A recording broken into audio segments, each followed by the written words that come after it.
გამარჯობა, მოგესალმებით YouTube არხზე დვალიშულთან და რა საკვირველია ჩვენს პლატფორმებზე დღევანდელ ვიდეოში ძალიან მნიშვნელოვან დეტალზე მინდა თქვენი ყურადღება გავამახვილო.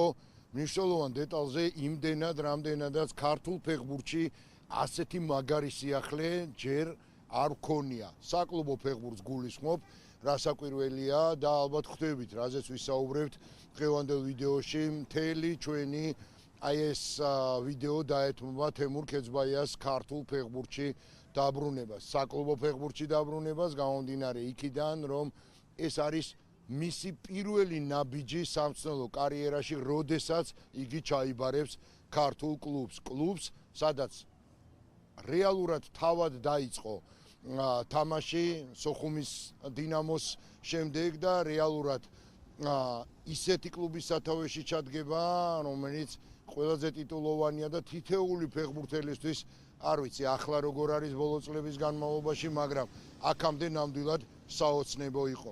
ეს არის თბილისის დინამო, რა საკვირველია გუნდი, რომელმაც ქართულ ფეხბურთს აღუზარდა უაღრესად ძლიერი, მაღალი კვალიფიკაციის და პროფესიონალი ფეხბურთელები და რომელმაც ზოგადად არა მარტო ფეხბურთის, არამედ მთელი ქვეყნის სახელი ჯერ კიდევ მრავალი წლის წინ გაიტანა ქვეყნის ფარგლებს გარეთ და გააცნო არა მხოლოდ ევროპას, არამედ მსოფლიოს და გააცნო ეს იმ ფეხბურთელების ხარჯზე, რომლებიც წლების მანძილზე იცავდნენ თბილისის დინამოს ღირსებას, იცავდნენ ღირსეულად და მათ განსაკუთრებული წვლილი მიუძღვით იმაში, რომ დღეს ქართველ ფეხბურთელებს იცნობენ, დღეს ქართულ ფეხბურთელებს პატივსცემენ და დღეს ქართველი ფეხბურთელების სიტყვას ევროპულ საფეხბურთო სამყაროში წონა აქვს.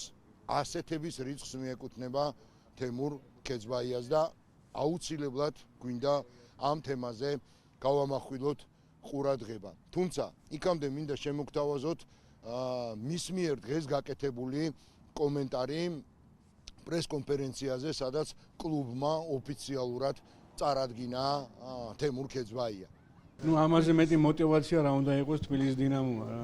თბილისის დინამო, როგორც ბევრჯერ გვითქვია, ყველა ტიტულოვანი გუნდი საქართველოში, ყველა საყვარელი გუნდი საქართველოში, ყველა ფეხბურთელის ოცნება, რომ თბილისის დინამოში მოხვდეს და ალბათ ყველა წვენის მოხვდა თბილისის დინამოში. მომეც ამის საშუალება, რა ვიცი, მადლობა გუნდის ხელმძღვანელობას ასეთი ნდობისთვის.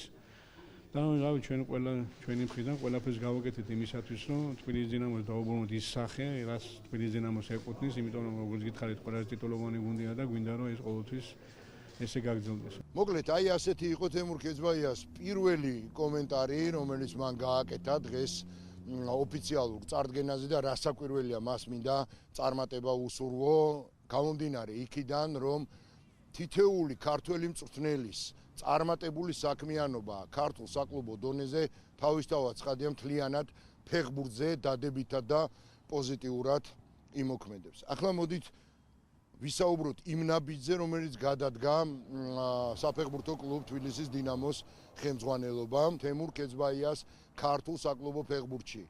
შემოსვლა ძალიან ბევრ რამეზე მეტყველებს. ჯერ ერთი მეტყველებს იმაზე, რომ როდესაც ამ დონის, ამ საფეხბურთო ავტორიტეტის მქონე ადამიანები იწყებენ საქმიანობას ქართულ ფეხბურთში, ეს უკვე მრავლის მთქმელია და ჩემი აზრით, ქეძბაიას ხელი თბილისის დინამოს, რომელიც პირდაპირ უნდა ითქვას, რაც არ უნდა სამწუხარო იყოს, რომ ბოლო წლების განმავლობაში ეს გუნდი თავის თავს ნამდვილად არ გავს, მით უმეტეს არ გავს და არ არის იმის გამკეთებელი და იმის მიმღწევი არ იყო მთელი აი ამ წლების განმავლობაში, რასაც გულშემატკივარი შეჩვეულია ამ კლუბისგან.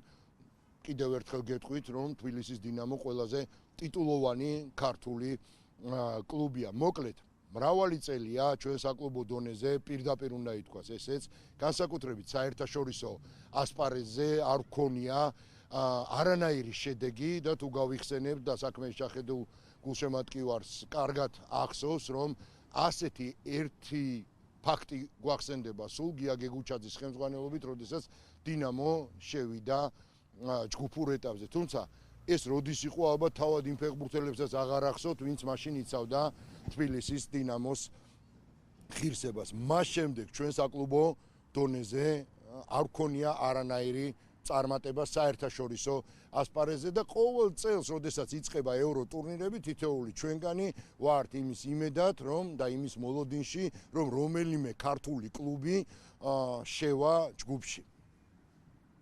ამასობაში გავიდა წლები და ჩვენ ისევ ამ მოლოდინით ცხოვრობთ. რატომ მიმაჩნია, რომ ქეძბაიას შემოსვლა ქართულ საკლუბო ფეხბურთში არის პოზიტიური? პირველი, მე ვფიქრობ, რომ ტრაგიკულია, როდესაც საქართველოს ეროვნულ ჩემპიონატს თვალს ადევნებდა, მე მგონი მხოლოდ ოჯახის წევრები ესწრებიან თამაშებს. ჩემი აზრით, ეს გარკვეულწილად ეს ნაბიჯი ქეძბაიას თბილისის დინამოს მთავარი მწვრთნელის პოსტზე დანიშნა, ასევე იქონიებს გავლენას გულშემატკივრების მოზიდვაზე. აღარაფერს ვამბობ კვალიფიციური ფეხბურთელების დამატებაზე და აღარაფერს ვამბობ თამაშის ხარისხის გამოსწორებაზე, გამომდინარე იქიდან, რომ თემურ ქეძბაია მიეკუთვნება მწვრთნელთა იმ კატეგორიას, ისევე როგორც საფეხბურთო კარიერის დროს, რომელსაც აქვს ამბიცია მაქსიმალურად მაღალი მიზნებისთვის იბრძოლოს. თუ კი გაიხსენებთ, ასე იყო მისი საფეხბურთო კარიერის დროს, სანაკრებო დონეზეც და საკლუბო დონეზეც. თემურ ქეძბაია იყო ერთ-ერთი გამორჩეული იმ ფეხბურთელთაგან, იმ თაობის, რომელიც ყველაფერს დებდა მოედანზე. არ ქონდა მნიშვნელობა, რამდენ წუთს ითამაშებდა. ეს იყო 45, ეს იყო 60, ეს იყო 90, მაგრამ ქეძბაია მოედნიდან 90 წუთის შემდეგ გამოდიოდა სრულად დაცლილი და ეს გულშემატკივარს ახსოვს. ამიტომაც აქვთ მის მიმართ ასეთი უაღრესად დიდი პატივისცემა და ეს სავსებით ლოგიკური და გამართლებულია. აქვს ამბიცია იმისა, რომ მისმა გუნდმა ითამაშოს კარგი ფეხბურთი, შემტევი ფეხბურთი და შესაბამისად მიაღწიოს იმ მიზანს, მით უმეტეს იმ მიზანს, რაც ეკუთვნის თბილისის დინამოს და თბილისის დინამოს ისტორიას, ლოგოს, გერბს, დროშას, სიმღერას და აბსოლუტურად ყველაფერს, რაც ამ კლუბის ირგვლივ არსებობს. მოკლედ, ამბავი არის ის, რომ თუკი ჩვენ ასევე ბოლო წლებს გადავხედავთ, ასეთი მასშტაბის, ასეთი ხმაურიანი ხელშეკრულება მწვრთნელის ჩამოყვანას გულისხმობ, ვერ გავიხსენებთ, თუ არ ჩავთვლით დირკ შუსტერს, თუმცა ესეც ინდივიდუალურია, პირადად ჩემთვის დირკ შუსტერის ქუთაისის ტორპედოს ჩამოყვანაზე ხმაურიანი თემურ ქეძბაიას დანიშნა თბილისის დინამოს სათავეში. ამას ბევრი მიზეზი აქვს და ახლა თავს არ მოგახვევთ ამ მიზეზებს, თუმცა ვიტყვი, რომ ჩემთვის ეს გაცილებით უფრო მნიშვნელოვანი ნაბიჯი იყო და მიმაჩნია, რომ ამ ნაბიჯს გაცილებით უფრო მნიშვნელოვანი წინსვლა უნდა მოყვეს ქართული საკლუბო ფეხბურთის პოპულარიზაციისთვის, რომელიც წარმოუდგენლად დაბალ დონეზეა და წარმოუდგენლად რთულ ვითარებაშია. ერთ-ერთი მიზეზის შესახებ უკვე გითხარით, რომ ქეძბაიას ფაქტორმა აუცილებლად უნდა მოუმატოს თბილისის დინამოს მაყურებელი, თუნდაც იმიტომ, რომ იხილონ ეს ადამიანი მოედანზე ახლა უკვე როგორც მწვრთნელის რანგში. მე ვისურვებდი, რომ ასევე რომელიმე ქართული კლუბის სათავეში ყოფილიყო თუნდაც შოთა არველაძე. ვისურვებდი იმას, რომ როდესაც კაში აგებს სამსნელო კურსებს დაამთავრებს კარიერის დამთავრების შემდეგ და ვისურვებდი, რომ გურამი იყოს ასევე რომელიმე ქართული კლუბის სათავეში. ვისურვებდი ამ ადამიანებს ქართულ საკლუბო ფეხბურთში, იმიტომ რომ ეს გაცილებით მეტ ინტრიგას შეძენს ქართულ საკლუბო ფეხბურთს და თვლი, რომ ეს განვითარებისთვის მნიშვნელოვანია. ამასთან აუცილებლად უნდა ხაზი გაუსვა ერთ ყველაზე მნიშვნელოვან ფაქტორს, რის გამოც ჩვენ არა გვაქვს და ქართულ საკლუბო ფეხბურთს არა აქვს პოპულარიზაცია და არ ყავს მაყურებელი. მოდით ასეთ პარალელს გავავლებთ. თითოეული თქვენგანი, ვინც ახლა მე მისმენს და ვინც ჩვენი გამომწერები არიან, სპექტაკლს, კინოს თვალს ადევნებს მხოლოდ იმიტომ, რომ უყუროს ამა თუ იმ ლეგენდარული მსახიობის უნარებს და როგორ ავლენს ეს მსახიობი უნარს ამა თუ იმ ფილმში. ზუსტად ასეა სპორტის და ფეხბურთიც.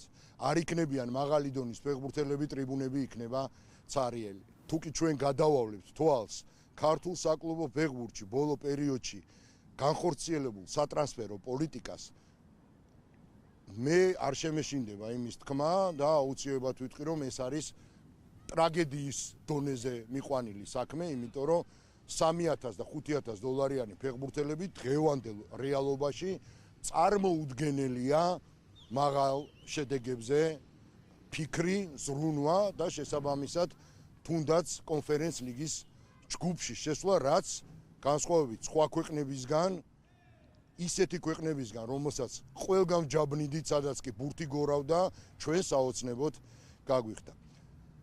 თვისება საოცარი კიდევ ერთი და ძალიან მნიშვნელოვანი, ეს არის ის, ქეცბაიას გულისხმობ ამ შემთხვევაში, რომ იგი თავად ირჩევს ფეხბურთელებს.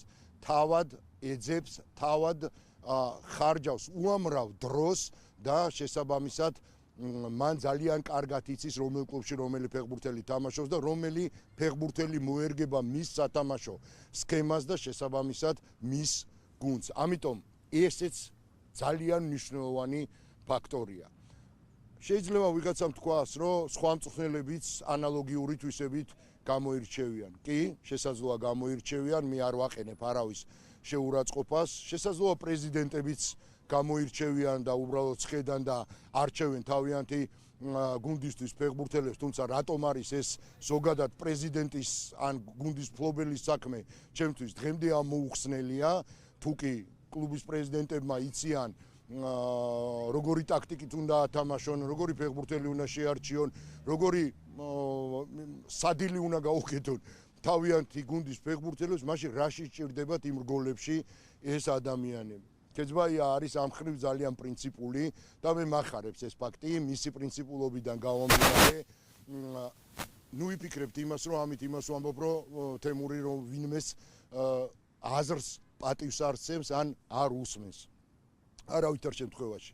ყველას აზრს ისმენს, ყველას აზრს პატივს ცემს და შესაბამისად მერე უკვე იღებს გადაწყვეტილებას და ეს ძალიან მაგარი თვისებაა გამომდინარე იქიდან, რომ მას ამავდროულად გვერდში ეყოლება ისეთი ადამიანი, როგორიც არის სოსო ჭედია. სოსო ჭედია გახსოვთ თქვენ ალბათ თბილისის დინამოს ფეხბურთელი იყო და შესაბამისად ყველგან სადაც თემურ ქეცბაია მიდის სამუშაოდ, აბსოლუტურად ყველგან მას ასისტენტობას უწევს სოსო ჭედია და დაეხმარება ასევე გელა ინალიშვილი. აი ეს ტრიო გაწვნის თბილისის დინამოს და ოდნავ გადაუხვიე თემიდან საუბრობდი თემურის თვისებაზე.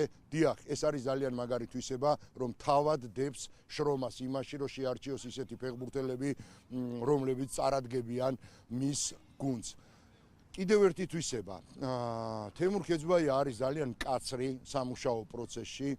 ეს გარკვეულწილად ალბათ გამომდინარეობს იქიდან, რომ იგი თითოეული ფეხბურთელისგან ითხოვს ისეთივე დახარჯვას 90 წუთის განმავლობაში, როგორაც თავად იხარჯებოდა როგორც სანაკრებო, ასევე საკლუბო დონეზე. ჩვენ თუ გადავხედავთ ბოლო წლების განმავლობაში ქართულ საკლუბო ფეხბურთში გადანაცვლებებს, ცვლილებებს და საკადრო პოლიტიკას ზოგადად, რასაც ანხორციელებენ კლუბები და მათ შორის პრეზიდენტები, რომლებსაც მე ნამდვილად ვერ ვიტყვი, რომ მათ უმრავლესობას ან საფეხბურთო გემოვნება აქვს განსაკუთრებული დონის, ან სხვა დანარჩენი მიმართულებით არიან ძალიან მაღალ დონეზე გაცნობიერებულები, რა ჭირდება კლუბს, რა ჭირდება ფეხბურთელს, რამდენი კალორია ჭირდება და ასე შემდეგ. თუმცა ჩართულები ამ პროცესში თავისთავად ცხადია არიან და ესეც ალბათ გამომდინარეობს იქიდან, რომ იმ პრინციპიდან, რომ ვინც ფულს იხდის მუსიკას ის უკვეთავს. ეს არის ტრაგიკული მოვლენა, რაც ხდება ზოგადად ქართულ ფეხბურთში და მეტწილად მე ამ ყველაფერს ვაბრალებ სწორედ აი ამ მიდგომას და ამ დამოკიდებულებას იმ კუთხით, რომ ჩვენ ვერაფრით ვერ მოვახერხეთ ევრო ტურნირებზე გასვლა. კიდევ ერთი მნიშვნელოვანი დეტალი, რაზეც დავიწყე საუბარი. დოზირებული სიმკაცრე, დოზირებული მოთხოვნები და შესაბამისად მაღალ დონეზე აყვანილი პროფესიონალიზმი, დაწყებული დღის განრიგიდან დამთავრებული სათამაშო დისციპლინით. მე პირადად მქონდა ბედნიერება ქეცბაიასთან მემუშავა 2 წლის განმავლობაში საქართველოს ეროვნული ნაკრების სათავეში მისი ყოფნის დროს და ძალიან კარგად ვიცი მისი ეს ყოველდღიური რუტინა თუ როგორ არის ჩართული თავის სანაკრებო თუ საკლუბო დონეზე. სამწვრთნელო კარიერას და გამოცდილებას კეცბაიას ვერავინ ვერ დაუწუნებს ვერანაირად და შესაბამისად მოლოდინი ნამდვილად მაქვს რომ დინამო სწორ გზაზე და სწორ რელსებზე დადგება. არის პრინციპული ხასიათის ადამიანი, რასაკვირველია და შესაბამისად ის რაც ზოგადად ქართული კლუბების ხელმძღვანელებს ჩვევიათ მწვრთნელის საქმეში ჩარევა მისთვის აქამდე და ღრმად მწამს ახლაც და ამის შემდეგაც იქნება აბსოლუტურად მიუღებელი და ეს ასე ვერ იქნება. სხვა საქმეა აზრის მოსმენა, მაგრამ სხვა საქმეა მის საქმიანობაში ჩარევა და გარკვეულწილად რაღაცა მითითებების მიცემა, რა სტრატეგიით უნდა ითამაშოს, როგორი სტრატეგიით, ვინ უნდა დააყენოს ძირითად შემადგენლობაში და ვინ არა. ბოდის ვიხდი ყველასთან, მაგრამ კეცბაია ამ კატეგორიას არ მიეკუთვნება. კიდევ ერთი მნიშვნელოვანი ფაქტორი, რატომ არის ძალიან მაგარი კეცბაიას ქართულ საკლუბო ფეხბურთში შემოსვლა. მოდით გადახედეთ ბოლო წლების განმავლობაში ქართულ საკლუბო ფეხბურთში გადაადგილებებს, საკადრო ცვლილებებს, საკადრო პოლიტიკას, რომელსაც ახორციელებენ გუნდები, სულ ერთ წრეზე ტრიალებთ. სულ ფეხბურთელებიდან დაწყებული, მწვრთნელები დამთავრებული, მუდმივად ტრიალებთ ერთ წრეზე. არანაირი სიახლე იმ კუთხით, რასაც ქვია კვალიფიკაცია, რასაც ქვია გამოცდილება, რასაც ქვია საფეხბურთო გემოვნება და ეს ფაქტორი, რაც ახლა დინამომ განახორციელა და ეს ნაბიჯი, რაც დინამომ გადადგა, კიდევ ერთხელ ვიტყვი, რომ აუცილებლად გამოადგება ქართულ ფეხბურთს. თუ გადავავლებთ თემურ კეცბაიას კარიერას თვალს, პრინციპში ამას ბევრის თქმა არ ჭირდება გამომდინარე იქიდან, რომ მას უაღრესად წარმატებული კარიერა ჰქონდა, რომელიც ოხუმის დინამოში დაიწყო, შემდეგ იყო თბილისის დინამო, შემდეგ იყო ანორთოსისი, რომელთანაც მას ძალიან მჭიდრო კავშირი ჰქონდა როგორც საფეხბურთო თვალსაზრისით კარიერის, ასევე სამწვრთნელო კუთხით და ეს არის ის კლუბი, სადაც ყველაზე მეტი დრო აქვს ალბათ თემურ კეცბაიას გატარებული და ამას თავის მიზეზი აქვს, თუმცა დღეს ამ მიზეზებზე საუბარს რასაკვირველია არ დავიწყებ, ოღონდ არ გეგონოთ რომ უარყოფითი. პირიქით, პოზიტიური მიზეზი უმუშავია კიდევ სხვადასხვა გუნდებში, უთამაშია, რასაკვირველია ისეთ გუნდში, როგორიც არის ნიუკასლი, გუნდში, სადაც კაპიტნის სამკლაური ალან შირერს ეკეთა და შესაბამისად ყველგან სადაც კეცბაია ჩავიდა, ყველგან სადაც კეცბაიამ მაისური მოირგო ამა თუ იმ გუნდის, მათ შორის შოტლანდიურ დანდიში, რასაკვირველია, ყველგან დატოვა თავისი სახელი პოზიტიური კუთხით და ასე იყო საკლუბო დონეზეც.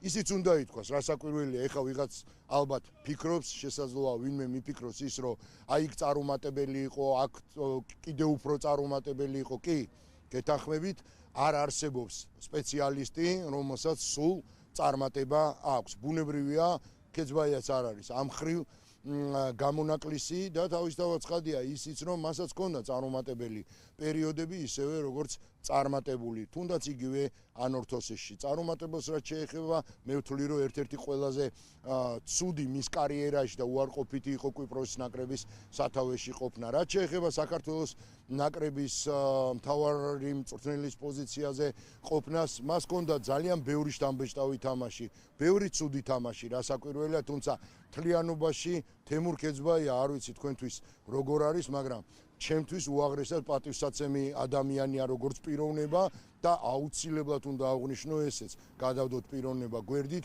ჩემთვის უაღრესად დასაფასებელია მის მიერ გაწეული შრომა, როგორც ფეხბურთელის კარიერის მიმდინარეობისას და როგორც მწვრთნელის. ამიტომ ძალიან მინდა მას წარმატება უსურვო.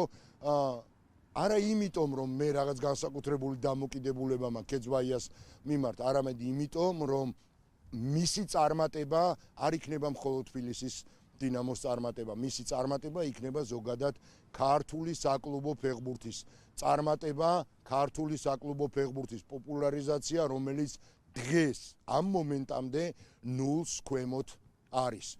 გნებავთ დამეთანხმეთ, გნებავთ ნუ დამეთანხმებით, შესაძლოა ვინმეს ეწყინოს, კი ბატონო, ეწყინოს, ეს მათი საქმეა, თუმცა რეალობა არის ეს. როდესაც ტურის ცენტრალურ თამაშზე 200 ადამიანზე მეტი არ მიდის, ეს არის ტრაგედია. როდესაც იქ, სადაც საჩემპიონო თამაშია და 500 კაცზე მეტი არ მინდის სტადიონზე, ეს არის ტრაგედია და შესაბამისად უნდა დასრულდეს ერთწრეზე ტრიალი.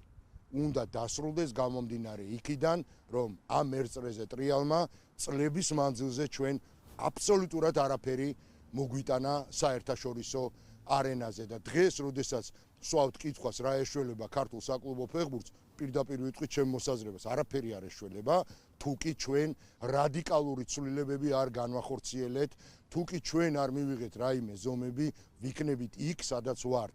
ვიქნებით იქ და ისე, რომ ვერასოდეს ვერ შევალთ თუნდაც კონფერენს ლიგის ჯგუფურ ეტაპზე. აღარაფერს ვამბობ იმის შესახებ, რომ როდესმე აღღერდეს რომელიმე ქალაქში ჩვენი ქვეყნისა ჩემპიონთა ლიგის ჰიმნი. აი ეს მინდოდა მეთქვა და წარმატება თემურ ქეძბაიას. მე თქვენთან ერთად მივადევნებ თვალს, რასაკვირველია მის საქმიანობას და ძალიან დიდი იმედი მაქვს, რომ იგი თბილისის დინამოსთან ერთად მიაღწევს წარმატებას და სხვა კლუბის ხელმძღვანელებსაც ჩემი აზრია ყოველ შემთხვევაში ეს მეტი ყურადღება გმართებთ, მეტი დაკვირვება და დაფიქრება გმართებთ, როდესაც წვრთნელებს ირჩევთ, როდესაც ჩამოყავთ ფეხბურთელები, ლეგიონერებს გულისხმობ, რომლებიც არაფრით არ აღემატებიან ქართულ ფეხბურთელებს და საბოლოო ჯამში უხდით ქართულ ფეხბურთელებზე 3-ჯერ და 4-ჯერ მეც, თუმცა ქართველი ფეხბურთელი მას სჯობს, მაგრამ ქართველს არ უხდით. ესეც გაურკვეველი მიდგომა და დამოკიდებულებაა, თუმცა ვერავფრით ვერავის ვერ გავამართლებ იმ მიმართულებით, რომ 3 და 5,000 დოლარიანი ფეხბურთელი შესაძლოა წარმატების მიღწევა. წარმოუდგენელია ეს დღევანდელ ვითარებაში. თავადაც ხომ უყურებთ, რა სისტრაფეები აქვთ, რა ტაქტიკური მონახაზები აქვთ, რა შესაძლებლობები აქვთ და ბოლო-ბოლოს სად არიან საერთოდ ევროპული წამყვანი საფეხბურთო კლუბები, სად არიან? საერთოდ სხვა პლანეტაა ქართულ საკლუბო ფეხბურთთან შედარებით. მოკლედ, გვეშველება იმ შემთხვევაში, თუ ჩვენ სწორი ნაბიჯების გადადგმას დავიწყებთ, გვეშველება იმ შემთხვევაში, თუ კლუბის ხელმძღვანელობაში იქნებიან კვალიფიციური ფეხბურთის მცოდნე ადამიანები და არა ისინი, ვისაც უბრალოდ უყვარს ფეხბურთი და ადამიანები, რომლებიც უბრალოდ ვერათვიცნობიერებენ თავიანთ ვალდებულებებს და შესაძლებლობებს და გუნდის მართვას უყურებენ გულშემატკივრის პოზიციიდან. სანამ ეს რეალობა არ შეიცვლება, ჩვენ მუდმივად ვიქნებით და მუდმივად ვიქნებით ერთი ადგილის ტკეპნაში, ისე როგორც ტკეპნით უკვე მრავალი წელია. ბოდის გიხდით თუ თავის შეგაწყინეთ, მადლობა რომ იყავით ჩვენთან, მადლობა რომ ხართ ჩვენი გამომწერები და მადლობა იმისთვის, რომ უბრალოდ ადევნებთ თვალს ჩვენ პლატფორმებს. გემშვიდობებით შემდეგ ვიდეომდე და გემშვიდობებით ამ შემთხვევაში იმ იმედით, რომ მეც და თქვენც, ვინც ახლა ჩვენს ვიდეოს თვალს ადევნებთ, ძალიან მალე რომელიმე ქართულ კლუბს ვიხილავთ ჯგუფურ ეტაპზე, რომელიმე ტურნირის. კიდევ ერთხელ მადლობა და გემშვიდობებით შემდეგ ვიდეომდე. კარგად ბრძანდებოდეთ.